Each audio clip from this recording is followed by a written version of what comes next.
Assalamualaikum warahmatullahi wabarakatuh. Waalaikumsalam warahmatullahi wabarakatuh.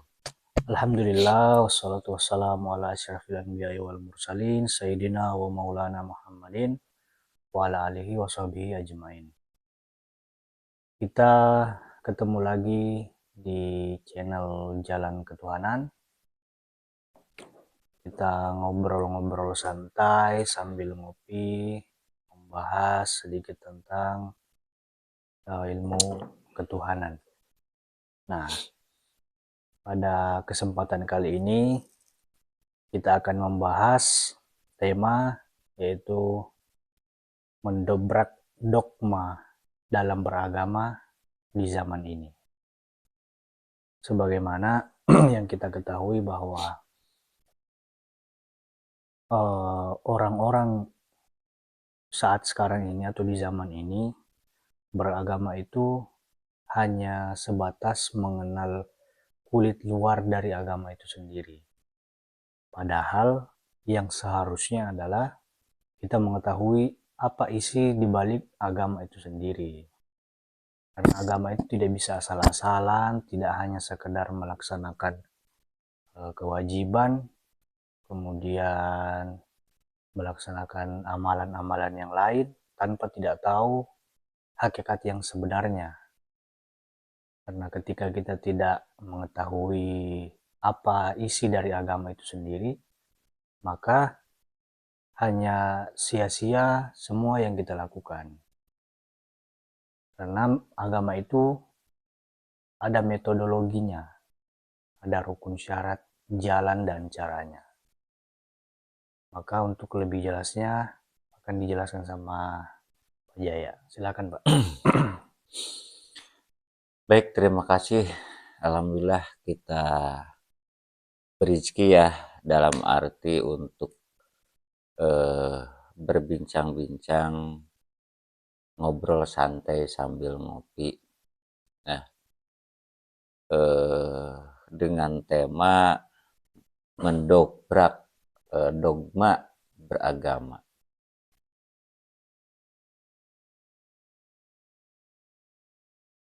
Di saat ini, di zaman inilah Islam tinggal namanya saja. Quran tinggal huruf dan tulisannya saja. Bahkan masjid dibangun mewah-mewah, kosong dari petunjuk atau hidayah. Inilah saatnya dan inilah zamannya. Karena banyaknya orang yang mengaku beragama, tapi sesungguhnya belum beragama. Agama hanya dijadikan sebagai kepercayaan, keyakinan, dan kebutuhan. Dalam arti bisa dikatakan agama itu sebagai kebutuhan ya. Karena banyak yang mengatasnamakan agama tapi untuk kepentingan pribadi ataupun golongan. Nah, makanya agama ini sekarang ini telah rusak. Secara hakikatnya telah rusak. Iya. Nah, bagaimana kita menyatakan bahwa di saat ini, di zaman ini, agama itu telah rusak? Karena agama telah kehilangan metodologinya, telah kehilangan sambungannya. Agama hanya disampaikan sebatas teori, ilmu akal atau pengetahuan yang didapat dari tulisan yang dibaca, dihafalkan, lalu diceritakan kembali tanpa dibuktikan dan dialami sendiri. Ini yang membuat umat di akhir zaman ini terombang-ambing ibarat buih di lautan. Nah, karena banyaknya yang menyampaikan agama hanya berdasarkan tafsir, penafsiran kan itu. Nah, sedangkan agama itu ma'rifatullah. Nah, di zaman ini saat ini agama hanya eh, sebatas agama syariat atau teori, dalam arti hanya bungkusannya saja, tidak tahu isinya. Sedangkan beragama itu mesti tahu isi dari makna agama itu sendiri. Jadi agama itu apa kan gitu. Nah, agama itu hubungan dengan Allah, dalam arti ketersambungan dengan Allah. Nah, bagaimana akan terjadi sebuah hubungan ketika tidak mengenal.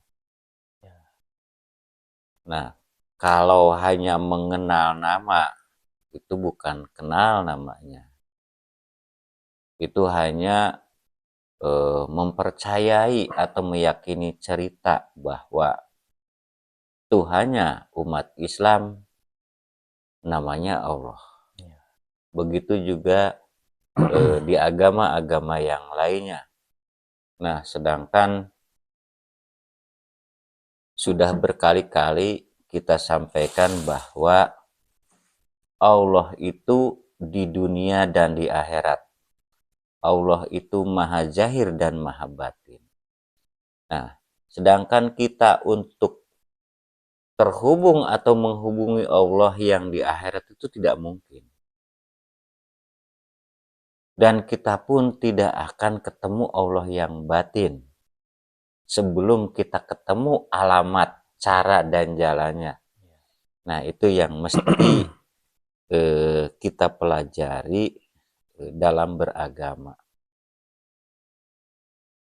Bagaimana kita mempelajari agar agama itu ketemu isinya atau ketemu kodimnya?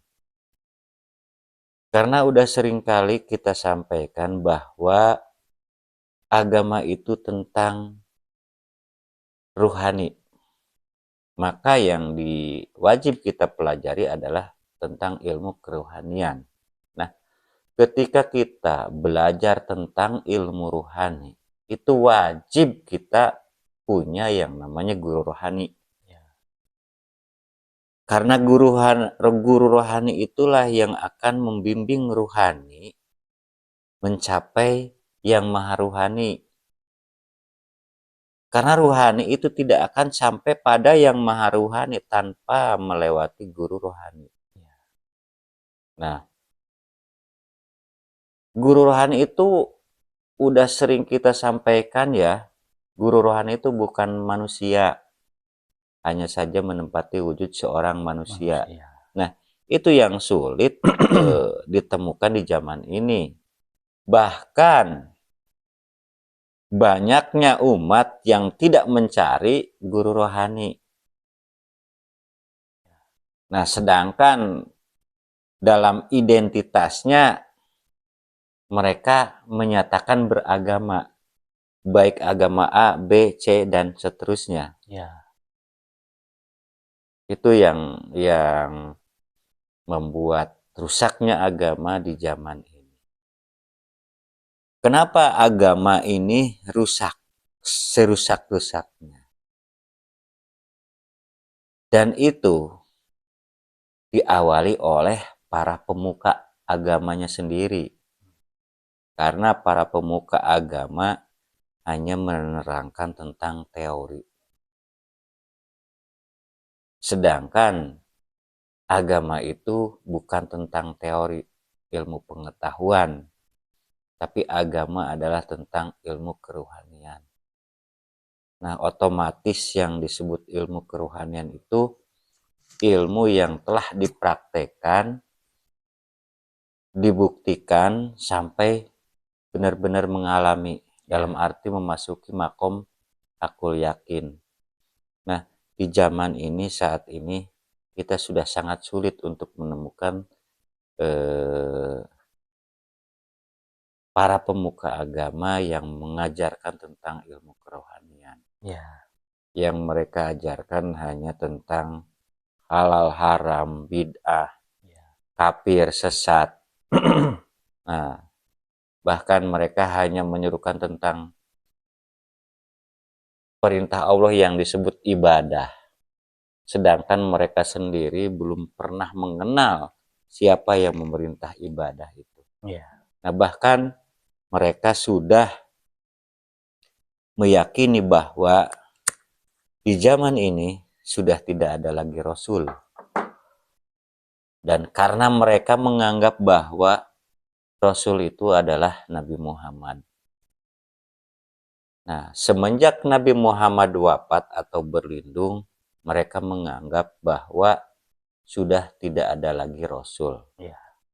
Padahal itu adalah kesalahan fatal bagi para pemuka agama yang menyampaikan bahwa saat ini, di zaman ini, sudah tidak ada lagi Rasul. Ya. Itu. Padahal menghubungkan ruhani kita dengan Tuhan itu mesti lewat Rasul. Ya, Karena kalau tidak ada Rasul maka sudah kiamat dunia ini. betul. Karena tidak ada lagi Hmm. alat penghubung untuk menghubungkan Ya, antara kita dengan Tuhan. Makanya di setiap zaman selalu ada Rasulullah itu. hmm. Dan juga bunyi ayatnya itu yang ada khatamun nabi, tidak ada bunyinya bukan khatamun rasul. Betul. Karena eh, Nabi Muhammad SAW itu badan zahirnya atau jasmaninya itu ada batasnya, ada limitnya. Ya, Dan semua manusia ya atau semua ciptaan Allah akan mengalami kematian ya. ya. Sebagaimana ayatnya kullun nafsin zaikatul Dha'iqatul maut. maut. Ya. Semua yang bernyawa pasti akan mati. Hmm. Begitupun juga dengan Nabi Muhammad SAW. Tetapi isi di balik Nabi Muhammad sesungguhnya itu tidak akan pernah mati Hmm. dan itu akan selalu ada di setiap zaman. Pada saat Rasulullah Muhammad berlindung, maka kerasulan itu ada yang meneruskan tongkat estafet kerasulan dari Nabi Muhammad SAW. Ya. Nah, makanya sangat keliru orang yang mengatakan bahwa Rasulullah itu sudah tidak ada di zaman ini. Hmm. Sangat keliru. Maka dari itu pentingnya kita mempelajari agama itu secara kafah atau secara sempurna. Ya. Karena jika tidak, maka sangat merugilah orang-orang yang beragama namun tidak mengetahui hakikat yang sebenarnya agama itu seperti apa. Ya, kira-kira gitu, Pak. Ya. Padahal dalam Quran Musa pun ada beberapa ayat ya yang menunjukkan bahwa ada Rasul di setiap zaman termasuk di zaman ini. Ya.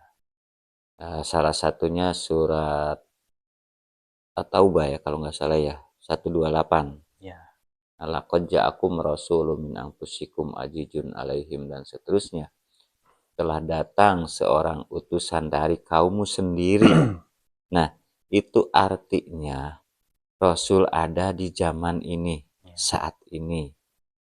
Hanya saja setelah Nabi Muhammad berlindung atau wafat, maka pewaris estafet kerasulan itu tidak lagi disebut Rasul, tapi disebut al-ulama warasatul anbiya. Ya.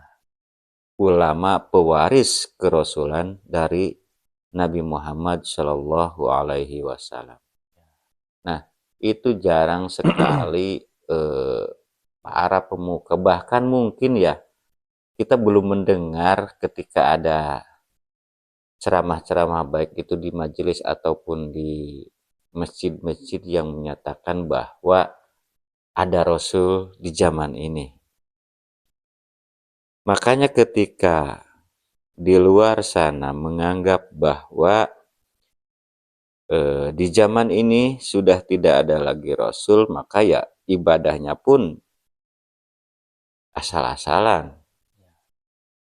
Asal sholat, asal puasa, asal zakat, haji, dan seterusnya. Nah, sedangkan syarat rukun masuk Islam yang pertama aja belum bisa dilalui atau belum bisa dilewati. Syahadat hanya dijadikan sebatas ucapan lisan. Sholat itu hanya dianggapnya yang ada gerak dan bacanya, yang diawali dari takbiratul ihram sampai salam, itulah sholat. Nah, bahkan puasa pun hanya menahan haus dan lapar. Beramalnya pun ibaratkan menulis di atas air, dalam arti tidak berbekas. Nah, begitu juga orang yang dimampukan haji ya, berangkat ke negeri Arab, itu hanya bersorak-sorai. Itu artinya mereka beribadah baik itu sholat, puasa, zakat, haji, tidak tahu ilmunya. Nah, ketika ibadah tidak tahu ilmunya, maka akan menjadikan malapetaka baginya. Jadi ibadah itu tidak gampang, tidak asal-asalan. Harus memenuhi syarat rukun, tahu cara dan jalannya, atau disebut metodologinya. Nah, di luar sana tidak pernah ada yang menyampaikan metodologi agama. Nah, sebelum kita masuk sekolah ini pun memang kita tidak pernah mendengar yang namanya metodologi agama. Kita hanya ikut-ikutan, dalam arti waktunya sholat-sholat, waktunya puasa-puasa, waktunya mengeluarkan zakat ya zakat.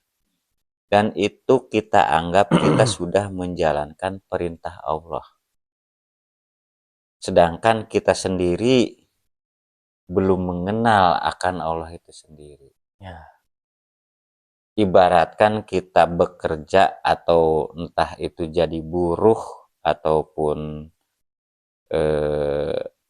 apapun itu, ketika kita mengerjakan sesuatu tidak tahu siapa yang memerintah, ya kita tidak akan dibayar dong, bahkan tidak akan dapat bayaran kalau asal-asal mengerjakan sesuatu yang tidak tahu siapa yang memerintahnya. Nah, begitu juga dengan beribadah. Nah, ibadah itu kan perintah Allah. Maka tidak semata-mata kuciptakan jin dan manusia semata-mata hanya untuk beribadah. Jadi ibadah itu memang tugas kita. Tugas kita untuk beribadah dalam arti ibadah itu mencari atau menggapai ridhonya. Nah, bagaimana agar kita bisa mencapai atau menggapai ridhonya?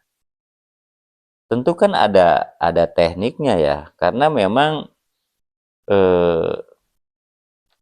yang memerintah dan yang diperintah itu ada di dua dimensi yang berbeda.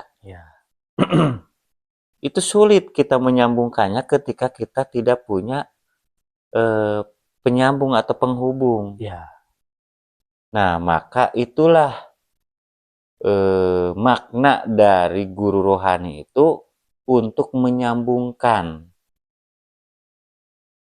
dari dimensi dunia ke dimensi akhirat. Nah, bahkan guru rohani itu akan mengajarkan kita untuk memasuki akhirat saat kita masih di dunia. Nah, karena di luar sana meyakini bahwa akhirat itu nanti setelah kita mengalami kematian secara jasad atau jasmani. Ya, Surga neraka pun nanti, akhirat pun nanti. Jadi apa yang disampaikan para pemuka agama, hampir semua yang dikatakan atau yang disampaikannya nanti. Contoh, mereka sendiri yang menyuruh beribadah nanti akan mendapatkan pahala. ya, Mereka sendiri yang menyuruh untuk tidak meninggalkan sholat agar kita masuk surga. ya, Mereka sendiri yang menyampaikan surga itu nanti. Itu artinya ketika mereka tidak bisa menjelaskan atau menerangkan bahwa akhirat itu di sini saat ini dan neraka surga pun di sini saat ini, itu artinya mereka hanya menyampaikan cerita yang diceritakan, yang mereka ambil dari tulisan baik itu Quran Mushaf ataupun hadis-hadis yang lainnya. ya, Nah, makanya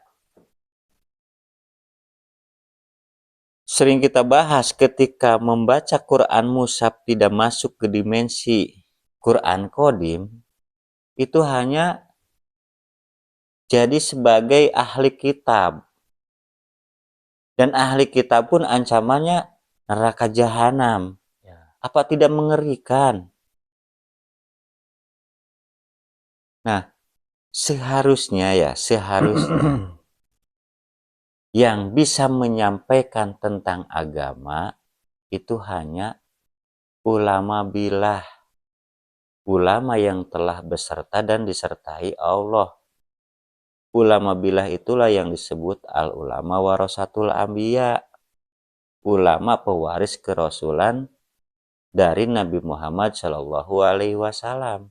Nah, sedangkan di zaman ini yang disebut al-ulama warasatul anbiya itu semua ulama, kiai, ustadz, gus habib, dianggapnya itulah yang disebut al-ulama warasatul anbiya karena mereka sendiri menyampaikan tentang agama. Itulah dalam arti apa ya? Mereka itulah menutup atau menjadi hijab bagi ulama billah. Jadi yang asli itu tertutup, Mas. Ya, makanya di luar sana banyak orang yang menyampaikan tentang agama. Ya benar, ulama terus kiai semua menyampaikan agama. Tapi yang jadi masalah adalah yang menyampaikan itu tidak ada hubungan akan Allah. Ya, Tidak ada sambungan akan Allah.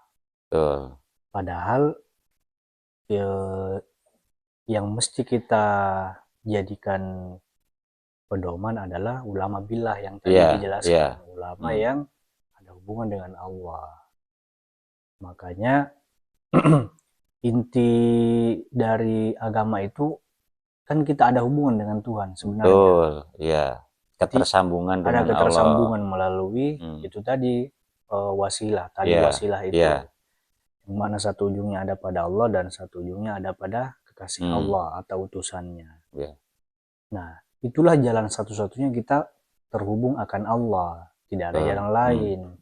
Maka temukanlah ulama billah itu di zaman ini. Ya. Atau guru walia mursyida atau guru ruhani. Jadi kesimpulannya yang bisa menyampaikan dan mengajarkan tentang ilmu agama atau ilmu kerohanian itu hanya ulama billah, ulama yang telah beserta dan disertai Allah. Nah, makanya ketika agama disampaikan oleh bukan ahlinya, maka tunggulah kerusakannya. Jadi yang bisa ulama bilah itulah yang disebut atau dijuluki sebagai ahli agama. Dalam arti ahli ilmu kerohanian, bukan ahli ilmu cerita. Ya. Nah, makanya Nabi Muhammad pun telah memperingatkan bahwa di suatu saat akan banyak para pemuka agama yang menyampaikan agama, yang bercerita tentang agama, tapi imannya tidak sampai kerongkongan. Mereka bercerita tentang Allah, tapi mereka sendiri tidak mengenal akan Allah. Ya. Mereka bercerita tentang surga dan neraka, akhirat, alam kubur, dan seterusnya. Tapi mereka sendiri tidak pernah membuktikan dan mengalaminya. Maka apa yang mereka sampaikan itu hanya sebatas cerita yang diceritakan. Maka pentingnya kita mencari ulama bilah atau disebut ulil amri minkum. Nah, ulama bilah, ulama yang telah beserta dan disertai Allah itu artinya ada ketersambungan akan Allah itu sendiri. Ya. Nah, makanya Allah menghampiri alam manusia atau alam dunia itu melalui sistem yang disebut wasilah itu. Nah, apa isi dari wasilah itu? Yang isi dari wasilah itu adalah atiullah wa ati rasul wa ulil amri minkum. Itulah yang disebut tali wasilah. Ya. Tanpa ketemu itu, sekalipun kita jungkir balik melaksanakan sholat 1000 rakaat dalam sehari, itu tidak akan ada hubungan. Ya. Jadi hanya sebatas rutinitas fisik atau yang kata Mas Andi hanya menggugurkan kewajiban. Tapi tidak tahu makna dari sholat itu sendiri. Makanya pernah saya ya ngobrol santai begini sama teman yang belum masuk sekolah ini. Saya tanya, apakah betul kamu sudah sholat? Ya, saya sholat. Siapa yang kau sembah? Dia menjawab Allah. Satu lagi, saya tanya satu pertanyaan. Apanya Allah yang kau ingat di dalam sholat? Nah, di situ dia nggak paham apanya Allah yang diingat di dalam sholat. Sedangkan makna dari sholat adalah untuk mengingat Allah. Ya. Umur kita mungkin sekarang udah lebih dari 50 tahun ya, baru di sekolah ini di Tarekat Naqsabandiyah Kholidiyah Al-Mahdiyah Nusantara kita dikenalkan akan sifat wujud Allah atau dikenalkan akan Allah.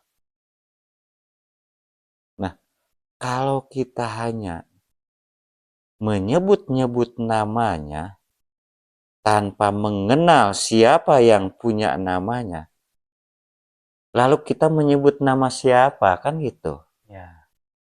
Contoh, ketika saya belum bertemu dengan Mas Andi, begitu juga Mas Andi belum bertemu dengan saya. Kita hanya sebatas saling mengenal nama. Apakah ada ketersambungan atau keterhubungan? Ya, Kan tidak. Karena hubungan itu diawali dengan pertemuan. Baru bisa kenal. Baru kenal dan selanjutnya adaptasi hubungan. Ya. Baik itu hubungan secara teman, saudara, bahkan keluarga, kan gitu. Ya. Nah, di sini saat ini orang-orang kok tidak berpikir ke situ. Ya. Bahkan mereka beribadah itu meyakini 100% bahwa ibadahnya itu melaksanakan perintah dari Allah, menyembah Allah. Sedangkan yang memerintahnya nggak kenal, terus yang disembahnya pun tidak tahu. Ya. Makanya Mbak, jangan pernah menyembah sebelum kau tahu siapa yang engkau sembah. Bahkan Sayyidina Ali pun pernah menyampaikan, aku tidak akan menyembah yang tidak aku lihat. Ya, Tuhan yang tidak aku lihat. Nah, Tuhan yang tidak aku lihat. Itu artinya Sayyidina Ali pun menyaksikan atau menyembah Tuhan yang terlihat, dalam arti Tuhan yang di dunia. Iya. Itu. Makanya bagi penonton channel Jalan Ketuhanan, kalau Anda semua sholat, nah pertanyaannya, apanya Allah yang kau ingat dalam sholat? Silakan berkomentar. Ya. Silakan komentar di channel YouTube ini. Dan di sekolah ini, di Majelis Zikir Tarekat Naksabandia Kholidiyah Al-Mahdiyah Nusantara, disinilah diajarkan tentang metodologi agama. Maka marilah kita bersama-sama belajar agar supaya di dalam beragama itu tidak hanya sebatas cerita yang kita dapatkan dari ulama-ulama di luar Kemarin sana. Sempat ada yang berkomentar ya, Mas, agama itu tidak harus dipelajari. Lah, kalau agama atau beragama tidak mempelajari apa itu agama, lalu apanya agama yang kita pelajari atau kita ketahui tentang agama itu? Nah, maka wajib sebelum kita beragama, awalnya belajarlah beragama. Ya. Ketika kita sudah belajar beragama dan telah mengetahui sistemnya, metodologinya, barulah kita beragama. Ya, betul. Jadi sebelum beragama ya kita harus belajar beragama dulu. Ya. Ibaratkan sebelum kita renang, belajarlah berenang dahulu. Sebelum kita mati, belajarlah mati sebelum mati. Ya. Karena mati itu kepastian atau pasti. Ya. Maka sebelum mati, belajarlah mati. Itulah yang disampaikan Nabi Muhammad. Mutu qobla anta mutu. Nah, belajarlah mati sebelum engkau mati. Sebelum kita akhiri, apa kiat-kiat nih Pak, atau saran bagi saudara-saudara di luar sana agar supaya dalam beragama itu tidak asal-asalan, ya, dan tidak terdogma dengan ceramah-ceramah di luaran sana yang tidak bisa menunjukkan praktik beragama yang sebenarnya atau metodologi agama itu sendiri. Kiat-kiat dari akhir dari obrolan ini ya kita sampaikan bahwa agama itu mutlak di atas pasti. Maka ada cara, jalan atau syarat rukunnya juga yang pasti. Maka kita jangan mau dibodoh-bodohin dengan ceramah-ceramah yang enggak jelas. Jangan mau dibodoh-bodohin dengan ceramah-ceramah yang menjanjikan bahwa kita akan mendapatkan surga, neraka, pahala, dan sebagainya. Sedangkan yang menyampaikan itu sendiri tidak paham apa itu pahala, tidak paham apa itu surga dan neraka. Bahkan jangan mau dibodoh-bodohi dengan ceramah-ceramah yang enggak jelas, yang justru ceramah-ceramah itu akan mendorong kita ke dalam neraka. Berhati-hatilah ketika kita ingin belajar beragama, carilah orang yang memang ahli di bidang agama, dalam arti ahli di bidang ilmu kerohanian, Ya, bukan ahli teori, cerita, ya, omong kosong. Mungkin ya. itu ya akhir obrolan Ya, satu lagi kita saat ini. menyampaikan firman Allah dalam Quran bahwa Allah menyuruh kita untuk carilah wasilah untuk mendekatkan diri kepada Allah. Maka itu yang mesti kita cari, wasilah. Mungkin kalau mau ditambahkan apanya Allah yang diingat di dalam sholat ya. Nah, satu lagi dari saya. Ya. Sudahkah ketemu dengan wasilah? Nah, itu. Mungkin cukup dulu. Silahkan berkomentar di kolom komentar. Ya. Perbincangan kita pada kesempatan kali ini. Nanti kita akan bertemu lagi di kesempatan berikutnya dengan tema yang berbeda. Salam kebangkitan tasawuf eksakta ilmiah. Ilahi maksudi waridaka matlubi. Wassalamualaikum warahmatullahi wabarakatuh. Waalaikumsalam warahmatullahi wabarakatuh.